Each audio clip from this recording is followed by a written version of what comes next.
If you can make Gobekli Tepe with its 20-ton megaliths, beautifully carved representations of human and animal figures in those pillars, if you can do that, you can cut the Great Sphinx out of bedrock as well. There's no reason to dismiss the geological evidence of the Great Sphinx anymore, but instead, what archaeology is doing is trying to finesse Gobekli Tepe. They're trying to say, oh, there was this gradual build-up to Gobekli Tepe, and they now talk about a people who they call the Natufians. Again, we don't know what they called themselves, who were predecessors of Gobekli Tepe around 14,000 years ago.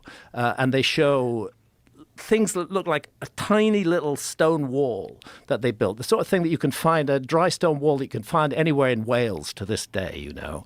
And this is supposed to be a prequel to Gobekli Tepe. I'm sorry, you just don't start off making dry stone walls and then wake up one morning and create 20-ton megaliths in huge stone circles, perfectly astronomically aligned, as we have at Gobekli Tepe. Not only that, but how?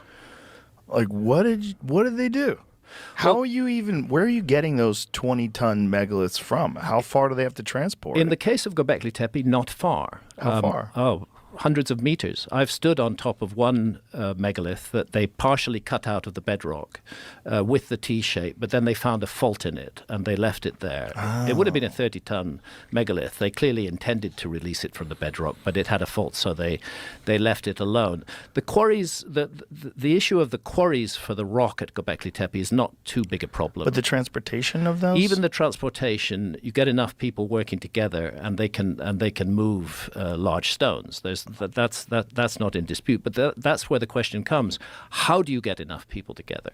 How do you have the organizational skills? Where do you have the mindset that plans something like this at the beginning? And that is the problem that is not answered in the case of Gobekli Tepe, that happening suddenly.